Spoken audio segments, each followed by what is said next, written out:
La qualité dans la tasse passe obligatoirement par la propreté et l'hygiène sur et autour de la machine. Cela fait partie intégrante du travail du barista. Nous aurons besoin d'un essuie de couleur foncée pour essuyer le dessous des tasses, une lingette humide de couleur foncée pour essuyer la grille, un tablier et surtout la serviette noire posée à côté de la machine qui servira exclusivement à essuyer les porte-filtres. Voyons maintenant comment tirer correctement un expresso. Regardez, analysez et notez bien chacun de mes gestes. Prenez le porte-filtre, enlevez la galette et nettoyez-le avec votre torchon. Il faut que le porte-filtre soit sec et propre avant chaque utilisation. Dosez le café moulu dans le porte-filtre, égalisez bien en tapotant dessus. Une main sur le tasseur du moulin, tassez avec une légère pression le plus horizontalement possible.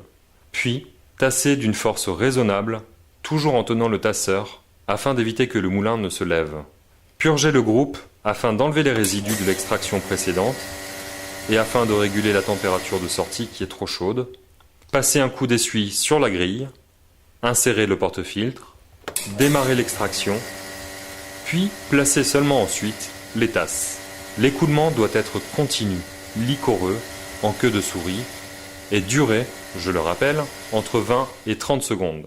Il faut extraire juste ce qu'il faut du café, ni trop peu. Essuyez le dessous des tasses et servez sur une sous-tasse avec la cuillère à moka, un sucre, une mignardise s'il y a et un verre d'eau non glacée.